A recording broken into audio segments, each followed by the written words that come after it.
Good afternoon, everybody, or morning or evening, depending on where you are.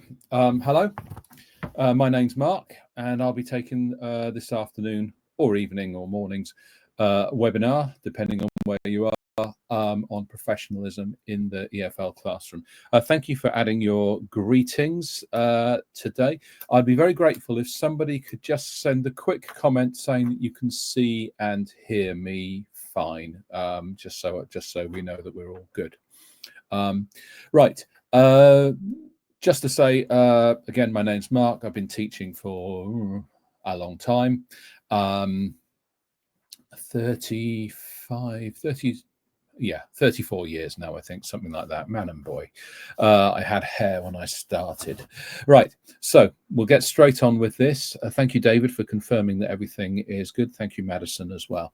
Right, what will happen at the end of this is I'll put up I'll just put up a Q&A. I'll also put up a little QR code if you would like to take that, and then obviously that will allow you to make comments as well, give us feedback on the webinar. At any time, if you want to send questions, please pop them on and I will then show them at the end. I probably won't address them during the webinar, but there will be a time at the end. But anytime you think of a question, just put it straight up there. Don't wait until the end of the webinar, or there's chances are, if you're anything like me, you will forget what you wanted to ask. Okay, so let's crack on then. Okay, first slide. There are 18, by the way, in case you're counting. As you can well imagine, I'm guessing that most of you have maybe had a little bit of experience or in different forms of classrooms, and then you're moving to EFL, or you've had no experience in a classroom save that of being a student. As you can imagine, we always think of this as what you put in is what you get out.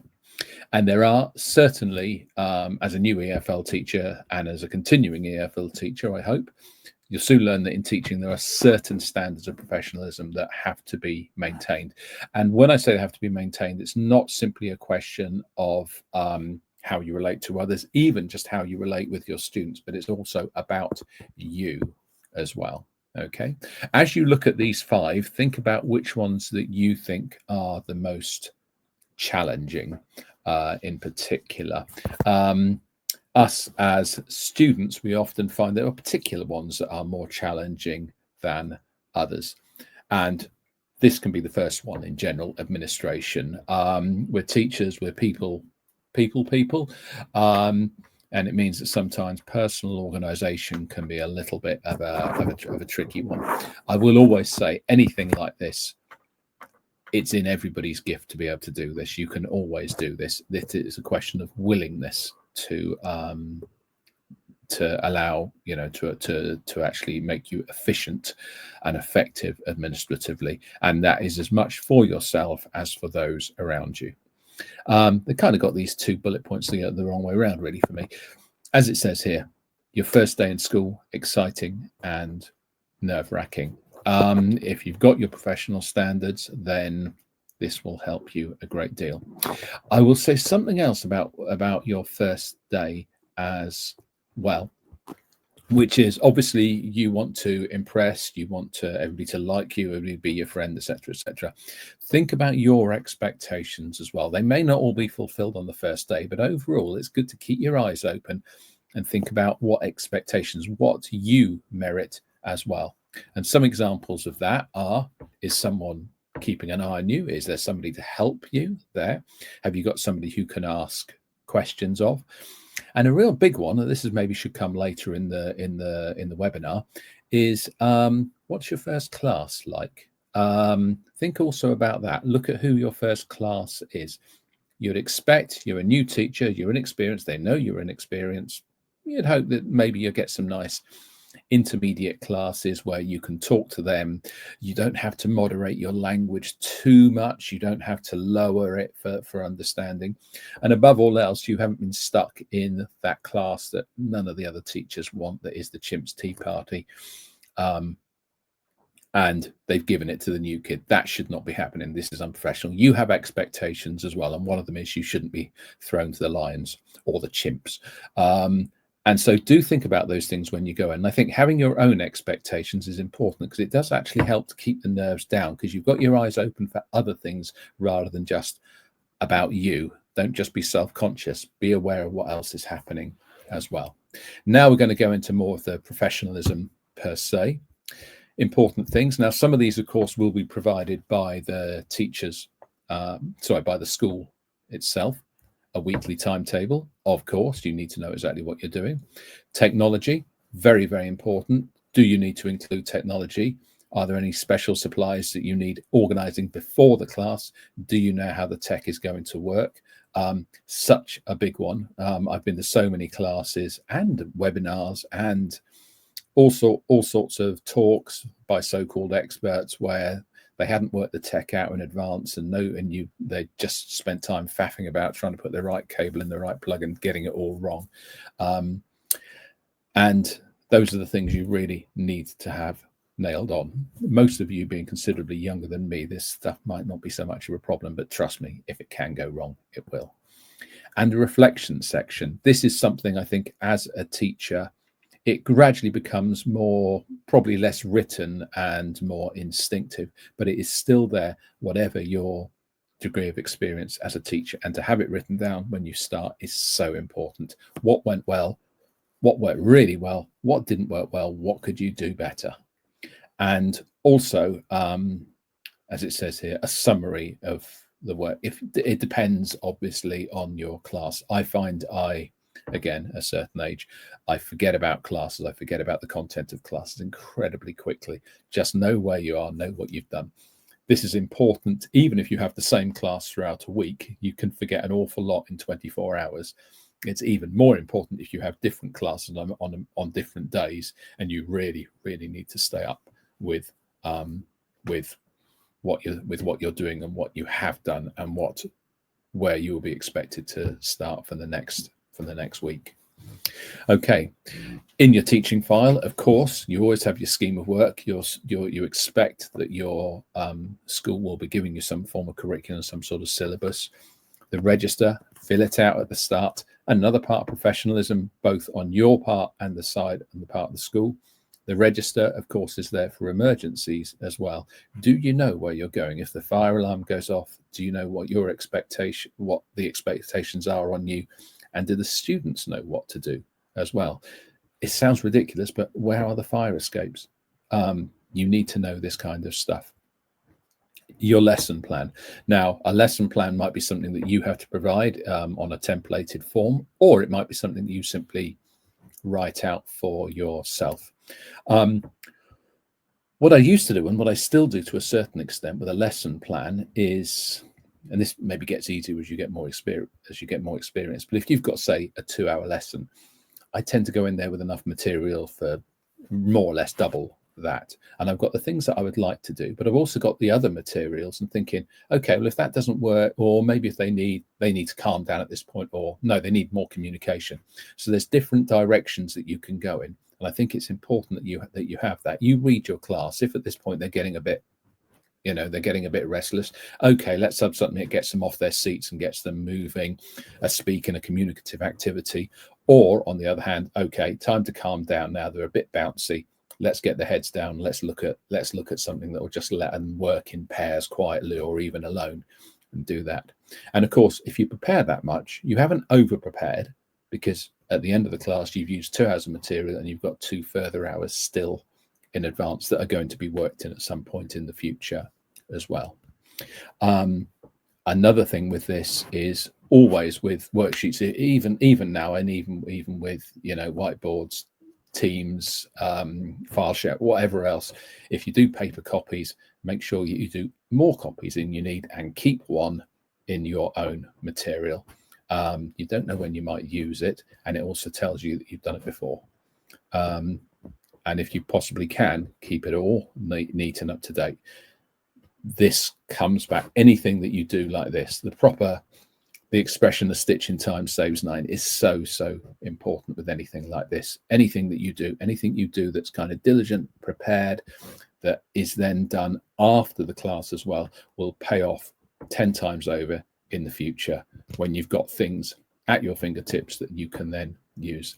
If you are lucky enough that you work in a very digitalized environment, the same principle, there is the same principle that you make sure that you just name those files clearly so that you've got, say, you've got the grammar point and you've got the level. So intermediate present perfect or intermediate grammar present, whatever you do, but you have a standard naming protocol so that you can always go to things very, very quickly subsequently. Also, bibliography of resources, very important. Nothing worse than finding something really good and then losing the link. Keep the reference, and of course, don't, as it says in the second bullet point, don't forget to acknowledge the author of the resource. If you can research it, do so. Is it copyright? Is it open source? Whatever it may be, really, really try to find that stuff out. Again, you've done it once, you don't need to do it again. Good to do it once. Okay. The second bullet point here, I think, is probably worth dealing with the first. Everything that I've said so far with in terms of preparation will reduce the more that you do around a lesson, the more that you record it clearly, and the little bit of work that you do after a lesson. All of that goes to ameliorate the situation in subsequent lessons. You very, very quickly build up libraries of easily accessible material that you can then go to very, very quickly. And this also covers, as you see in the first bullet point, prepare a lesson plan, a backup plan for anything that could go wrong. Well, what could go wrong tends to be the tech, of course, but it might also be, depending on your class, it could also be absentees.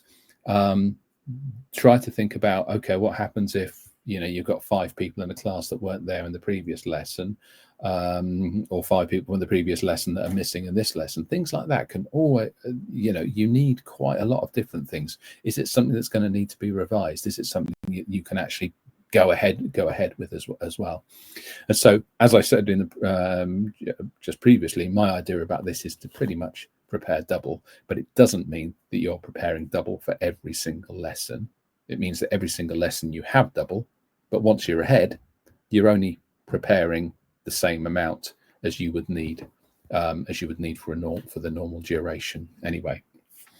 Okay, so that additional 2 hours, yes, especially when you're new at it, and it never goes away. Believe me, even after the number of years that I've been teaching,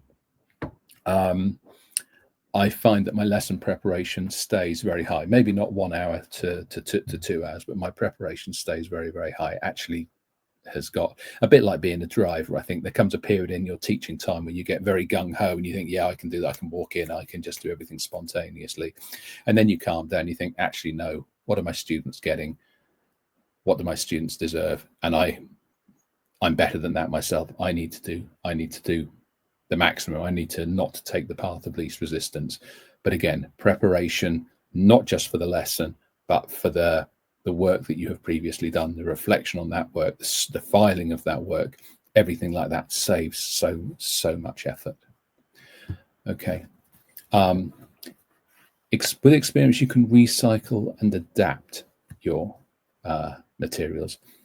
This is really, really important, that if you have something, you can just change it. Okay, there's something you've got for pre-intermediate, right, fine, okay, I can change it a little bit and make it for a higher level. I can make it for a you know, sort of upper intermediate or intermediate, something like that.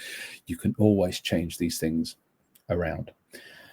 And of course, you may also have to create extra resources, and you need to set aside time to do these things properly. If you rush it, you find it never goes quite how you want it to.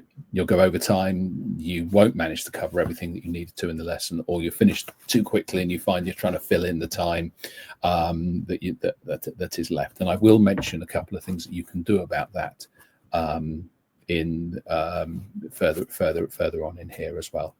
This does get easier, it gets quicker, and recycling and adapting becomes more of an instinct, really. You can think, even when you're creating something, you're thinking about the other circumstances that you can use it in as well.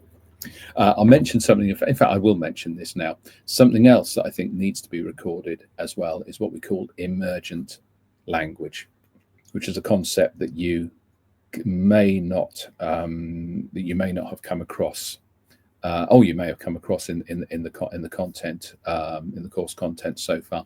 Emergent language is the language that comes up that isn't necessarily in the book. It's not in the curriculum. It's something that somebody has been trying to express, and you say, okay, this is the word you need, or this is the phrase you need. They're trying to strategize to come up with a particular phrase or to come up with a particular expression. You go, actually, we've got a phrase for that. I've got the straight line A to B. Great. They've got that. That's something that they showed the need for. Write it down. And your professionalism here is you don't just write it down, you record it. What's wonderful nowadays is, of course, that, okay, you've got the whiteboard, but you've got the interactive whiteboard. You've still got the normal whiteboards. You write stuff down, and then, of course, you just take a photo of it at the end of the lesson. You can even set aside a column for all of that emergent language as well, which is a great thing to do. And then there's your extra 5 or 10 minute lesson at the end of, if you have finished early, you've got another 5 or 10 minutes. Look at that. We've got 20 words, 20 expressions here, short expressions, phrasal verbs, idioms, whatever they may be. Right. Okay, let's have a competition now. Let's split you in half. Somebody's got a board pen. You can go up. Whoever writes it down first wins for your team. Get your teams to give themselves a name. Let it go on week by week. First time you do it, nobody will remember anything because it's just been a teacher writing things down. By the second or third week, they know that when you put things up on that board, that thing's going to come back. And if it's going to come back, they need to write it down. They need to have a memory of what it actually is. So it's a great way of having those little lessons that send them out, sort of little exercises that send them out of the class with a big smile on their face at the end. But it's also, for you, it's also created a little 5-10 minute space which allows you to relax a little bit when it comes to the timing. If you finish too quickly, great, you've got something to put in there, and it's something that's really, really useful, and it's something that's individualized because it's the language that they have come up with that you have then provided for them because they showed the need for it. It's wonderful way to personalize a lesson. It's professional, but it also gives you a little escape route sometimes when you need it, which is vital. Okay, interaction with students. So important, and not only when you're an inexperienced teacher, but when you're a comparatively young adult. You're not a mum, you're not a dad, and you're not a friend, but it doesn't stop you from being friendly as well. Examples of what you can do. You should, of course, and this goes without saying, it comes in later, you should, of course, arrive at the lesson early. The students who come in early, they get a bit more time with you. Chat to them, find out what they did at the weekend, find out what their plans are. Are they missing home a little bit? What's their favourite cooking? Remember those things as well. You don't always have to note them down, but just remember. And so the next time that you speak to them, oh yeah, how's that thing going? How's that? Have you had a chance to do this? It might be that if they're new in your town or your country, you've got an idea of things that they can do at the weekend. Fine, so they can go on and do them.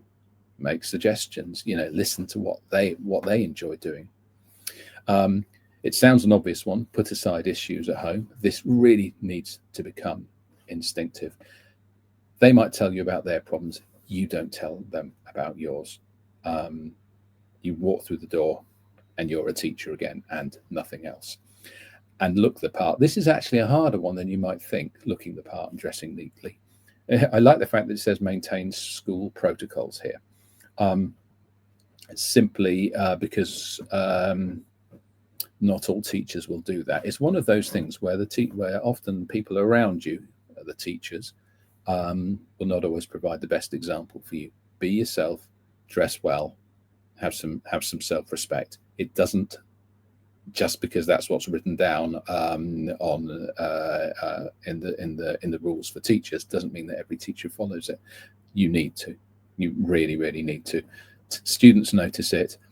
Directors of study and educational management really, really notice it as well. It really reflects on what you're doing. You are lucky. You have a fabulous, fabulous job in teaching people English.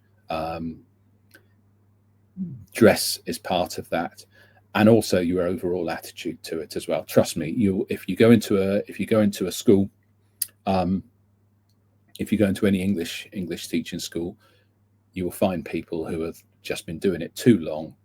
They haven't moved on. They haven't professionally advanced. They don't enjoy it anymore, and they're just there rolling their eyes in the staff and going, "Oh, another day, another dollar," blaming everybody, hating the management. Stay away from those people. They are absolutely toxic.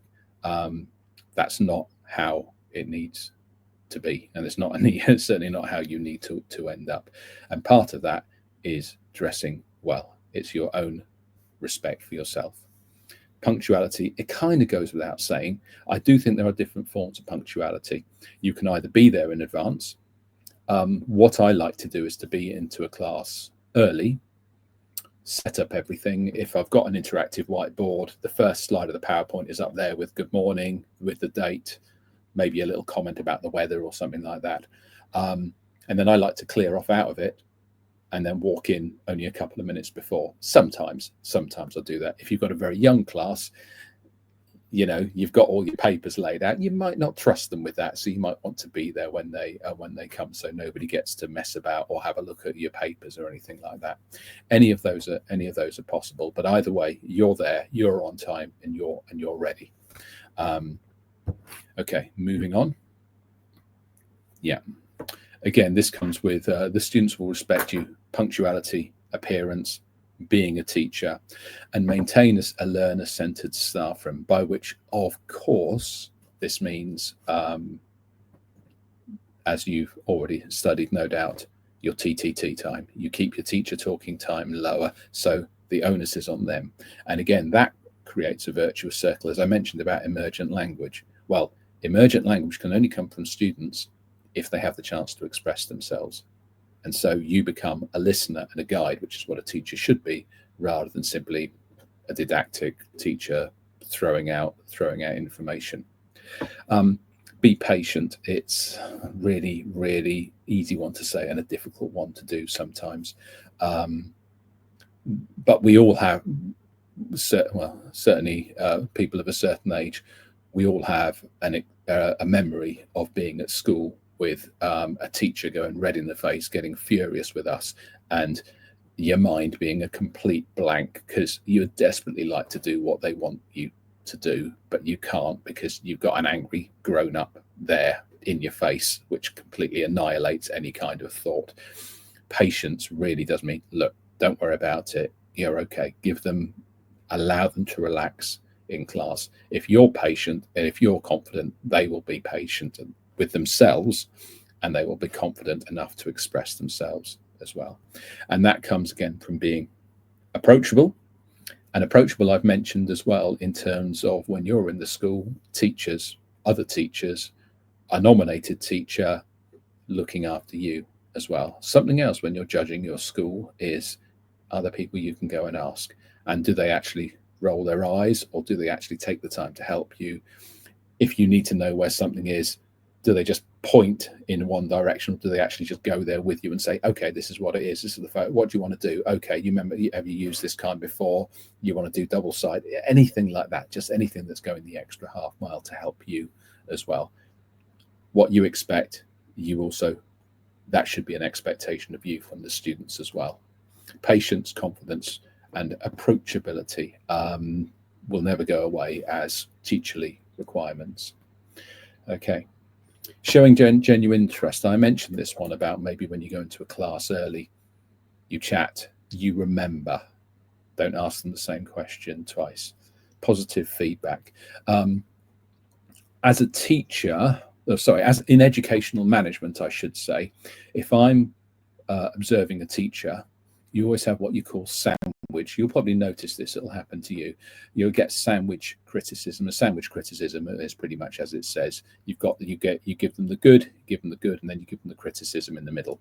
Sometimes you can watch a teacher and you're thinking that's a couple of very thin slices of bread and a really big filling, but you have to do it. You have to do it that way. You give positive feedback. You do the same. You praise the effort in a student, even if they have massacred the English language.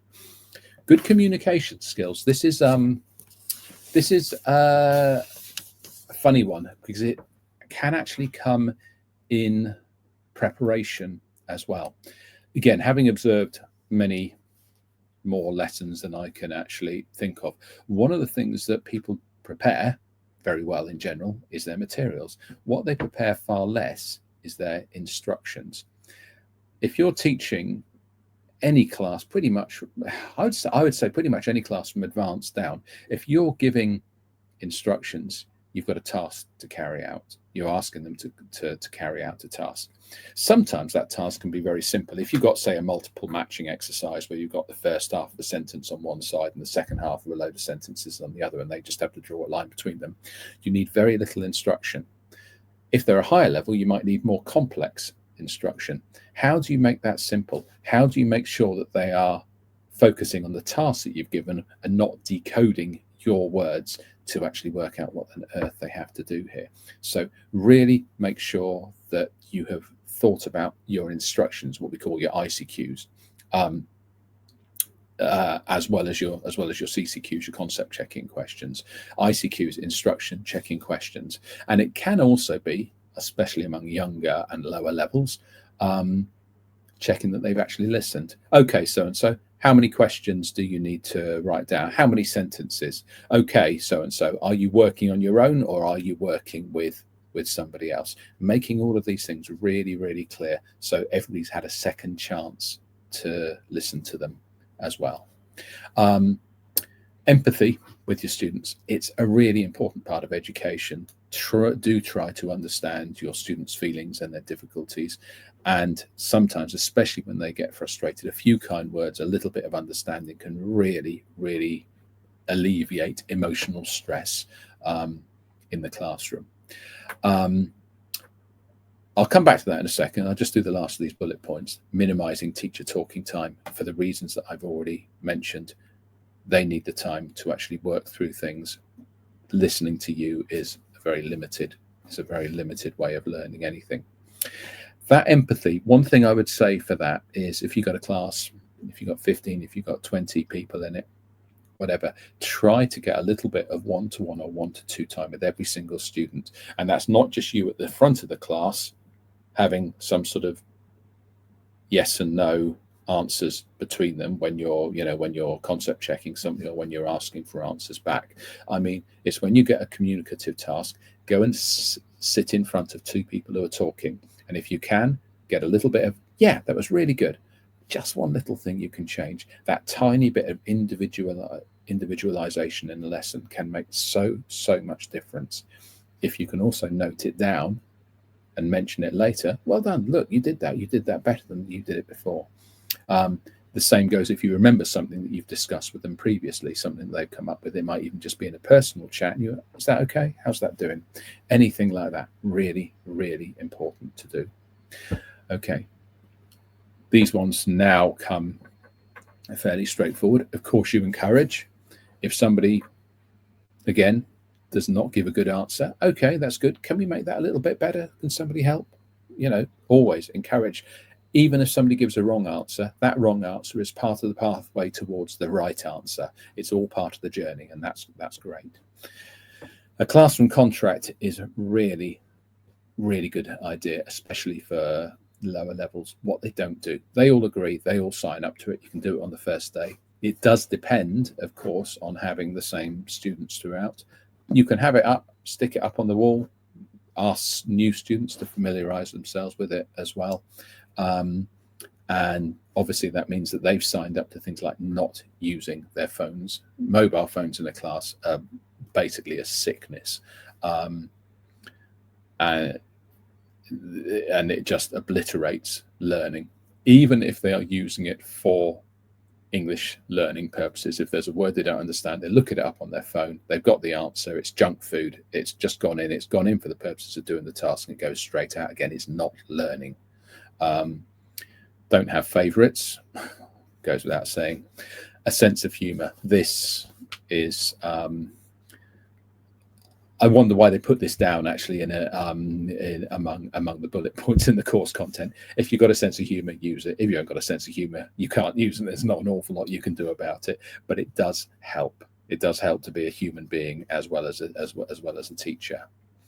And while it says here, familiarize yourself with the safeguarding policy, I will always say a couple of things about safeguarding. Yes, of course, you have to look at the safeguarding policy.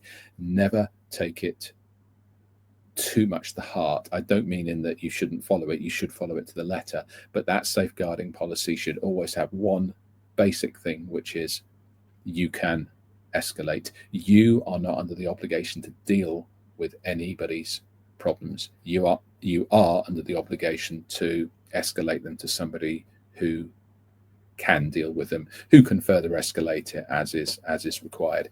Anything that goes on, get it noted down and communicate it to the person who should have been nominated, who should have been made plain to you from the very start, from the first day that you started teaching there, that this is the person you go to with any issues. Your responsibilities are in one way very, very broad, which is eyes and ears open, but on the other hand, they're very narrow, which is you're not a decision maker and you should never be placed in the position of being a decision maker about any kind of issues that may become visible in a class. Okay, this is quite a big one, especially early on. Honesty.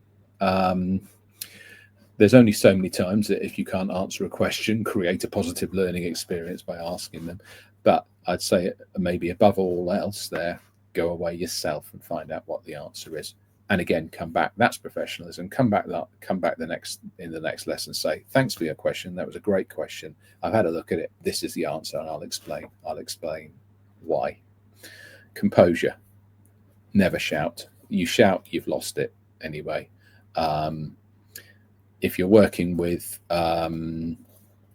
teenagers or people who are trying to take you on, don't rise to it. I think sometimes when you're working with more troublesome students, a kind of detachment, a sort of psychological detached interest into actually why somebody is behaving like that can be very, very useful. And it's certainly much, much better for you than just getting annoyed at them, which does you no good whatsoever, of course.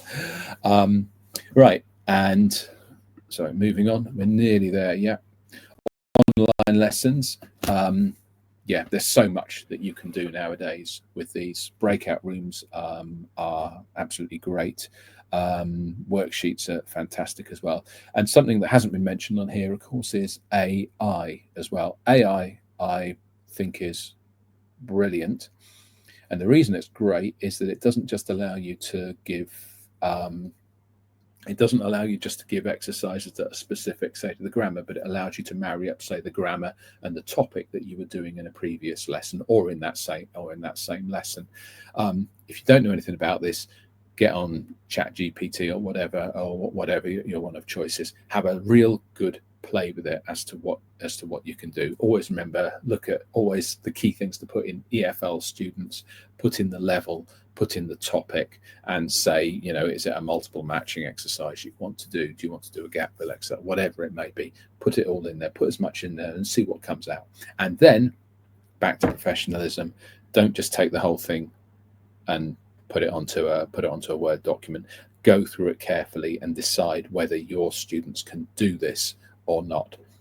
AI makes mistakes the same as any teacher, and the number of times that I've seen teachers getting themselves in a pickle because they're teaching something out of a book, and it would be exactly the same with ChatGPT, and the book itself has maybe a set of 10 examples, but one of them's actually a slight divergence from what should be being taught there, and it catches them out completely because they haven't looked at it. Exactly the same goes for anything that you get off AI. On the other hand, it's a brilliant tool and can save you hours and hours of preparation. Something else you can do with it is, as I said, with the emergent language, you can just say, give me a simple gap fill, and then you can put in 8 or 10 of the terms that you've learned from the emergent language that you have recorded. Wallop, you've got a lovely little vocabulary exercise for them for giving them a quiet 10 minutes at some point in the lesson, if you want to as well. Flexibility.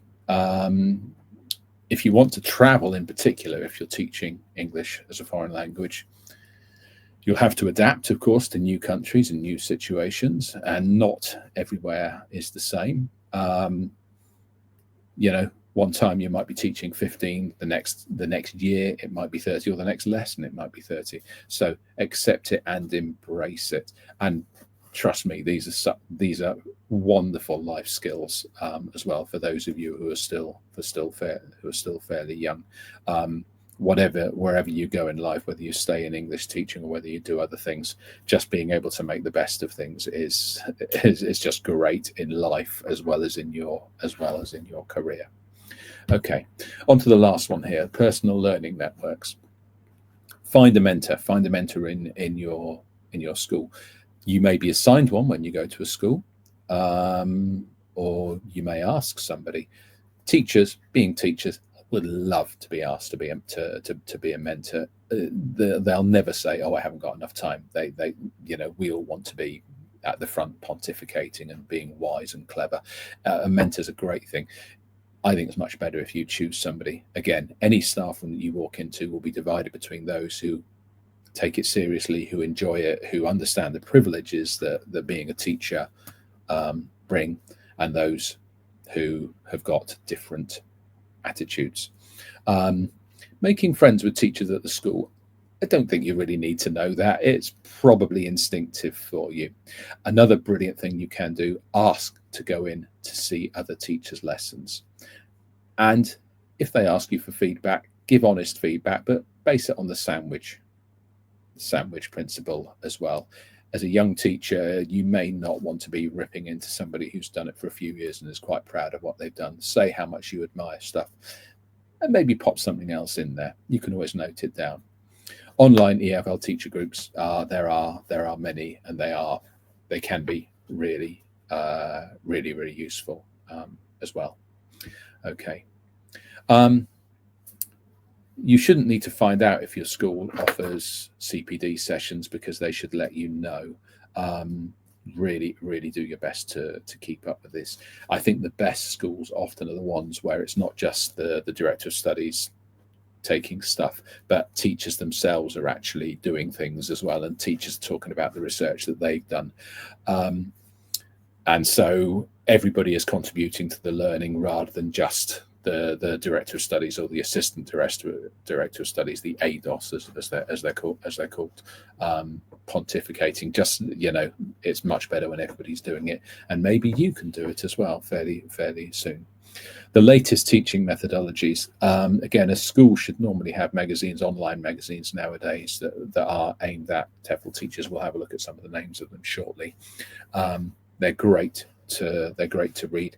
Some of them, I think, go up little rabbit holes of pointlessness, but it's really interesting to look at them anyway, because you should come with your own critical faculties to them, and the more you learn, the more you can criticize positively and negatively other people's ideas.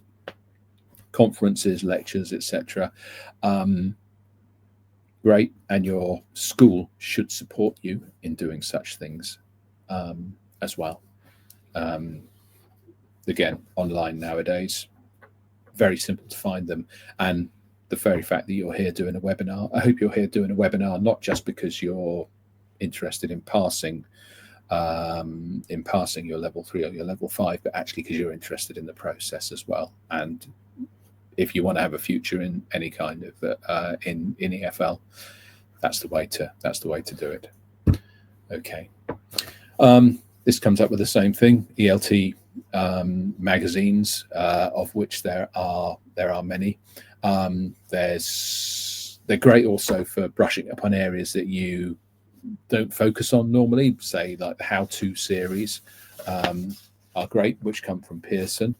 How to teach English, which are very general ones. How to teach pronunciation, exactly teach vocabulary. These are all very simple, all very short, all really useful. There's also things like EFL magazine. My personal favorite, which is available free online, Demand High ELT. Just have a look at that. That's Jim Scrivener and Adrian Underhill.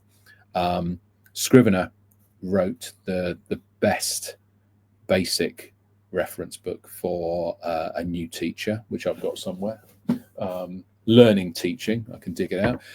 And Underhill is the author of the IPA, which you're almost certainly familiar with, and the shaping of the language. I'll just dig those out actually because I've got them right here. And no English teachers bookshelf should be without them. This is Sound Foundations by Adrian Underhill. That's one. I'll just chuck that on the floor. And the other one is this, Jim Scrivener, Learning Teaching.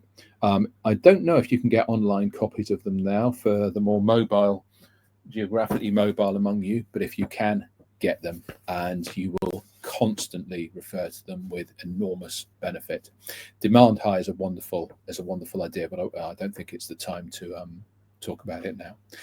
English language teaching blog, British Council is also brilliant, a fabulous resource, and also a really good listening resource. And listening is often the most difficult one to get hold of.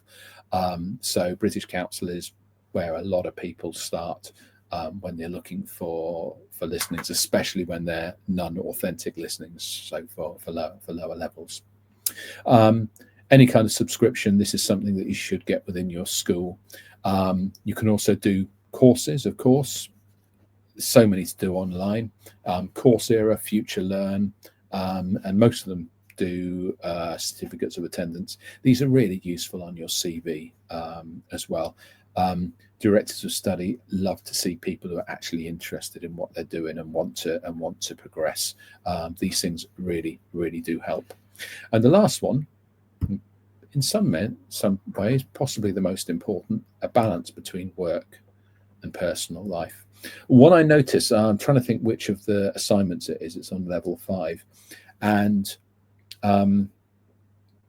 yeah, I'm trying. Oh, I honestly can't remember which one it is now, despite the fact that I do them a great deal.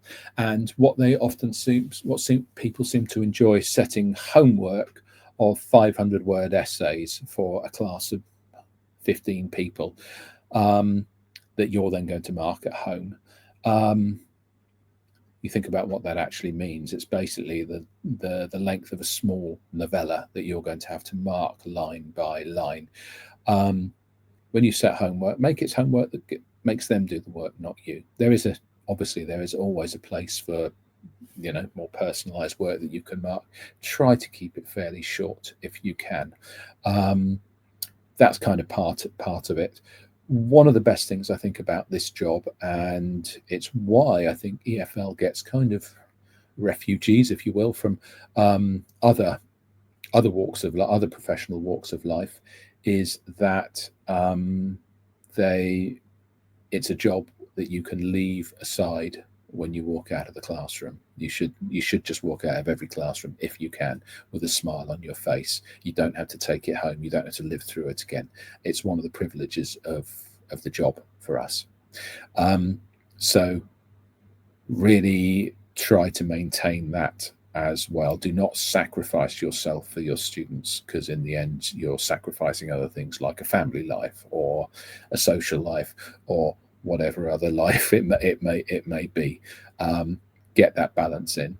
Nobody should be expecting you to do hours and hours and hours of work outside of the classroom. On the other hand, what you put in is what you get out, of course, and that's where the balance comes. If you put nothing in, you won't enjoy your classes. You'll be the clock watching the whole time, as will your students, and everybody will have a shared sigh of relief when the class gets to the end. You won't last very long as a teacher like that. You need to put in sufficient time. Okay then, right. I think we're just about done there. The other thing I'll actually say, get professional help if you need it. Speak to people if you are struggling. Speak to your DOS, speak to your principal, speak to your ADOS, speak to a senior teacher, but talk to people if you are struggling. because you shouldn't be put in positions where you are struggling, and you certainly shouldn't be put in positions where you're really struggling to get on top. Okay then, right. So now what I'm going to do is thank you very much. I can see some questions coming up now, which is absolutely great. And I will put those up so that everybody can see them. Then when I've done that, I will put the QR code up so you can have a look at that as well. So the first one here from Jada. The names of the books you referred to in the chat, since they were not in my PowerPoint because I wasn't expecting to do so, but the ones that I had were Sound Foundations by Adrian Underhill. Will you forgive my awful spelling here? I think you can work out what it is. Just putting that in now. And it's just taking a moment. Okay, there. So that's the first one, is Sound Foundations by Adrian Underhill. And the second one, I'm just looking for it. Oh, I'll put it on the floor. Yeah, is simply called Learning Teaching. And this is by Jim Scrivener. Okay, I'm just putting that one up as well. So that's the one. Okay. And I would say, I honestly think if you need two books, those are the two. The third one I would put is 5-Minute Activities by Penny. So it's just 5-Minute Activities by Penny.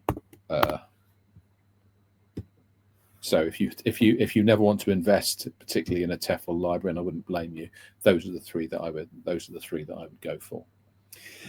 Right then. So next question here. Madison, what's the maximum time that a lesson should be? That will really depend on your school, but I would normally say an hour and a half. Sometimes lessons are set up for 3 hours. If they are, everybody needs a break. When you get to a certain age, there's no way you can go 3 hours of any activity, including sleeping, without having to use the facilities. So you definitely need to have breaks in that time. I think if it's 3 hours, probably either one lengthy break or two short breaks. So, maybe a 15 and a 10 or something like that.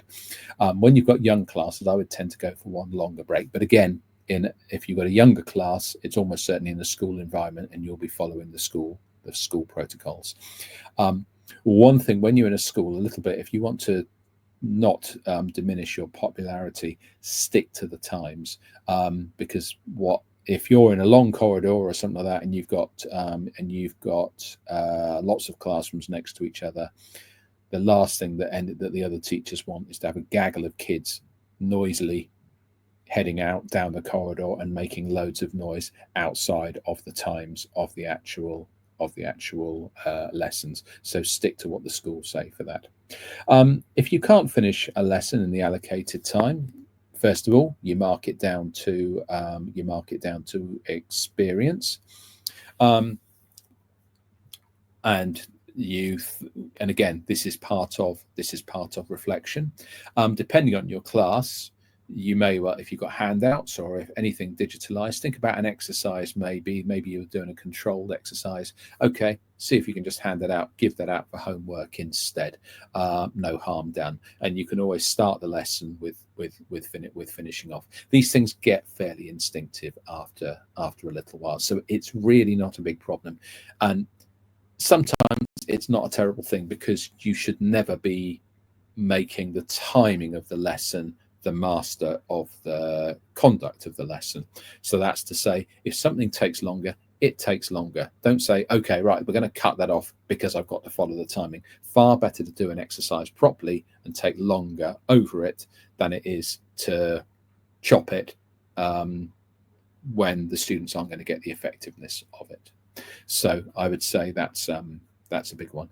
You will not normally be given lesson plans, because most schools work out of course books. So you'll have a certain number of units, and you've got to cover them in a week. and these are your basic books, the Headway and the file, the new English file books and things like that. And normally it's one full unit which will have 3 full lessons in it, and that will take place over a week. It'll be something like that. So it's pretty straightforward. What you need to do. And of course, what you would need to do with that is you don't just follow the book straight through, because you listen to your students and you decide what you need as well. Okay, so the lesson plan, like I say, does not have to be a templated form. It's your list of what you think you're going to need. Right. Okay then. Right then. Okay. Ooh, how do you go about being an observer in a class, on or offline, if you don't have a job or know any other teacher? That is a tricky one. And I think that's the first time I've ever been asked it. I would say you're going to be an observer when you start teaching. There is a couple of things about this. I'm trying to think. First of all, if you go on YouTube, you will certainly find plenty of examples of teaching practice and people doing different things. With those, sometimes the comments can be very interesting as well. The comments the quality of the comments can vary as they inevitably do, but that is what I would suggest, that you go online and actually look for lessons that obviously have been put online subsequently, so they're not live. Obviously the downside of that is you can't chat to the teacher afterwards, but it's still it's as good as you're going to get if you don't have a job. Once you do have a job, it's one of the first things you should be asking to do. And if nothing else, it's showing that you want to learn, and that's great for the teachers around you as well. The teachers around you actually think, oh, I'm somebody that they want to learn from. That's good for a teacher's ego. We're all teachers. We all want approval. We are insecure little beings after all. Okay, I hope that helps. That's as good an answer as I'm afraid I can give you. I wish I could give you a better one. Okay. Sound Foundation does teach the British. No, it doesn't teach the British accent. It teaches the phonemes. So, and obviously a phoneme is, let's say, so for vowel sounds, you've got a, etc., etc. So if you're American, what would happen is that if you were creating the pronunciation for a word, you would simply put some phonemes up differently to the way that an English person would put them up. That's kind of the difference. So the difference isn't actually in the content. The difference is in the way that you deal with that content and the way that you present different pronunciations. So there shouldn't be any confusion about that. Okay, I'm just having a quick look. I just say this one: a maximum time for lesson plan for advanced learners. Sorry, Madison, I've just seen that and I'm not sure if you mean the lesson time for advanced learners, then I'd say the same. Advanced learners tend to be able to concentrate for longer, but they still have the same biological needs, and so they still need the breaks. And often advanced learners, because they're capable of really focusing harder than a junior class, a younger or a lower level class, they need their breaks as well. In terms of the lesson plan, if you're talking actually specifically about the lesson planning, apologies if I'm being a bit dense about this, it stays the same. The point here, I suppose, I could make, and I think this will be the last point today, is that if professionalism can often be married to efficiency, and efficiency is that idea of obviously doing things well in a minimum of time, but still but not sacrificing the quality. And that is the point that we were talking about at the start. When you reflect on a lesson, when you think about what worked well, when you take care with preparing your materials, when you try to lift materials from the book rather than just teaching it out of the book, when you look at things even if they're in the book, you still look at them before you teach them, so you've got an absolute nailed on knowledge of what you're looking for. So there is a point at which your professionalism actually comes with saving you time as well. And I would say that's a pretty important point to make. It is, in the best sense of the word, it's a win-win for you to be professional, because that will save you time compared to laxness and the consequences of later on. Okay, thank you very much. Now, what I'm going to do is for a few, I think we've done the Q&A. Thank you for attending. And I'm just popping up the QR code there for a few seconds if you would like to look at that. I'm still here, so if anybody wants to ask any other questions, you're very welcome to. As you are probably aware, I can talk all night about this, but my family probably would not appreciate the fact that I did so. I'm just having a quick look through as well to make sure that I've answered everybody's question. If I haven't, then please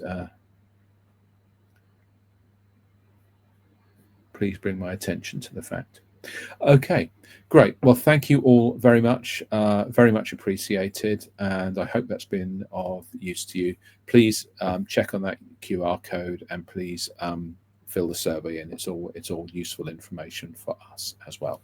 Okay, thank you very much. Enjoy the rest of your day stroke evening. Okay, take care. Bye then.